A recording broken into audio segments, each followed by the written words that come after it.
নমস্কার বন্ধুরা, স্বাদের খোঁজে ইউটিউব চ্যানেলে আপনাদের সকলকে স্বাগত। আজকে আবারও চলে এসেছি আরেকটি নতুন রেসিপি নিয়ে। সেটি আমাদের বাগানের একটা তরতাজা সবজি। দেখেই বুঝতে পারবেন সবজিটা কী। চলুন এইটা দিয়ে আপনাদের আজকে একটা ডিশ বানিয়ে দেখাই। আর এখানে নিয়েছি কিছুটা মাছের ডিম। মাছের ডিমটার ওপর আমি ধুয়ে নিয়ে চলে এসেছি। এর ওপরে স্বাদ মতো লবণ, হলুদ গুঁড়ো আর একটু লঙ্কার গুঁড়ো দিয়ে ওটাকে ভালো করে মাখিয়ে নিলাম। মাখানো আমার কমপ্লিট, দেখতেই পাচ্ছেন। এখানে আমি করলাগুলো লম্বা লম্বা করে কেটে নিয়েছি আর আলুগুলোও লম্বা লম্বা করে কেটে নিয়েছি। আর একটা পেঁয়াজ আমি সরু সরু করে কেটে নিয়েছি। আর এখানে 4-5 কোয়া রসুন নিয়ে নিয়েছি। এখানে একটা কড়াইতে আমি তেল দিয়ে দিলাম। এখানে আমি সর্ষের তেল ইউজ করছি। সর্ষের তেল দিয়েই করবেন, খুব ভালো লাগবে খেতে। এখানে করলাগুলো এক এক করে দিয়ে দিলাম। আর এখানে পরিমাণ মতো লবণ দিয়ে দিলাম।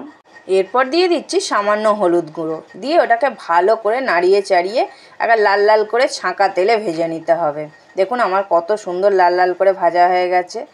এবার ওই তেলেতে আমি আলুর টুকরোগুলো দিয়ে দিলাম, দিয়ে পরিমাণ মতো হলুদ গুঁড়ো দিয়ে দিলাম, দিয়ে ওটাকে ভালো করে নেড়ে চেড়ে লাল লাল করে ভাজলাম। দেখুন আমার লাল লাল করে ভাজা কমপ্লিট হয়ে গেছে। আমি যে উচ্ছে ভাজাটা রেখেছিলাম তার পাশেই তুলে রেখে দিলাম। এবার মাখানো সেই ডিমটাকে আমি ছোট ছোট করে সাইজে বড়ার আকারে ভেজে নিলাম।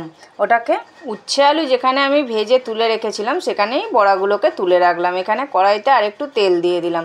তেলটা গরম হওয়ার পর এখানে আমি 5 ফোড়নটা দিয়ে দিলাম ফোড়নের জন্য। তারপর কিছুটা রসুন থেঁতো করে রেখেছিলাম ওটা দিয়ে দিলাম। তারপর কুচনো পেঁয়াজটা দিয়ে ওটাকে ভালো করে নাড়িয়ে চাড়িয়ে ভাজলাম। এবার একটুখানি জল দিয়ে দিলাম, পরিমাণ মতো লবণ, পরিমাণ মতো হলুদ গুঁড়ো আর পরিমাণ মতো লঙ্কার গুঁড়ো দিয়ে এবার মশলাটাকে ভালো করে কষালাম। দেখুন আমার তেল ছেড়ে গেছে। এবার আলুগুলো এক এক করে দিয়ে দিলাম। আলুগুলো ভালো করে কষিয়ে নিচ্ছি। এইভাবেই কিন্তু বানাবেন। দেখুন আমার কষানো পুরো রেডি। লাল লাল কালার দেখে ভাববেন না যে খুব ঝাল হয়ে যাবে।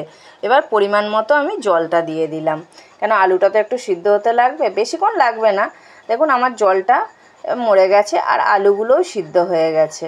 এবার ভাজা ডিমগুলোকে আমি 2-8খানা করে ভেঙে ভেঙে দিয়ে দিচ্ছি, কেন ডিমগুলো একটু গালে পড়লে তবেই ভালো লাগবে। আর ওটাকে ভালো করে নেড়ে চেড়ে মিক্সড করে নিলাম। জলটাও শুকিয়ে গেছে। এরপর একদম জল শুকনো হয়ে যাবে তবে ভাজা করলাটা বা উচ্ছেটা যেটা দিয়ে করবেন কিন্তু এরম লম্বা লম্বা করেই কাটবেন। কেটে দিয়ে ভালো করে মিক্সড করে শুকনো করে নিলেই আমার হয়ে গেল ডিম দিয়ে উচ্ছের রেসিপি। এইভাবে বানালে এক থালা ভাত ফুঁ দিয়ে উড়ে চলে যাবে। রেসিপিটা ভালো লাগলে অবশ্যই একটা লাইক করে চ্যানেলটাকে সাবস্ক্রাইব করে পাশে থাকবেন।